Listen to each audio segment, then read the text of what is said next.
Elle est aussi une femme de caractère, disaient d'elle ceux qui la connaissaient intimement. Bernadette Chirac s'est éteinte vendredi à l'âge de 93 ans. L'épouse de l'ancien président Jacques Chirac était engagée sur le plan politique. Elle l'était aussi dans le monde associatif. On va y revenir avec vous, Jean Barrère. Bonjour Jean, merci d'être avec nous. Vous vous êtes rendu un petit peu plus tôt tout près de l'appartement, de la résidence, du quartier où a très longtemps vécu Bernadette Chirac. Qu'est-ce qu'ils vous ont dit, les hommes, les femmes que vous avez croisés? Comment est-ce qu'ils ont réagi à l'annonce de sa disparition aujourd'hui?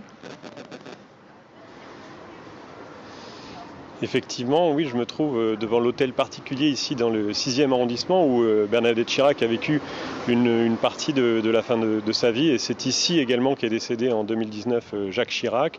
Et les habitants de ce quartier se rappellent d'elle, évidemment. J'ai croisé un monsieur assez âgé qui me disait qu'il y a quelques années, il la voyait encore passer avec son chien noir, également avec sa fille qui l'accompagnait constamment, Claude Chirac, qui l'accompagnait avec une équipe médicale aussi sur la fin de sa vie. Une joggeuse me disait juste avant que c'était une ère qui se tournait finalement, l'ère chiracienne. Elle espérait néanmoins que l'opération pièce jaune perdure tout de même. Un autre passant, lui, espérait aussi que ce genre de personnalité politique soit plus présente.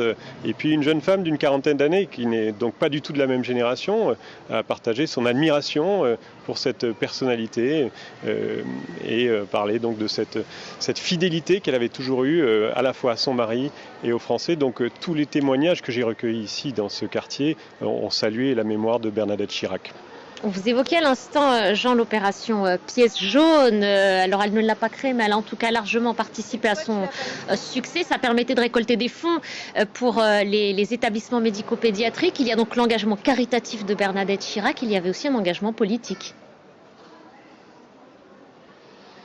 Oui, c'est ça. Il y a finalement une double facette dans la vie de Bernadette Chirac. Donc, l'engagement associatif et politique. Donc politique, elle a été très présente dans son département en Corrèze. Elle a été conseillère départementale de Corrèze et puis également conseillère municipale à Saran jusqu'en 2020. Associatif, comme vous le disiez, elle a eu plusieurs casquettes, mais c'est évidemment avec la Fondation des Hôpitaux de Paris, Hôpitaux de France et l'opération Pièce jaune dont elle a pris la tête en 1994.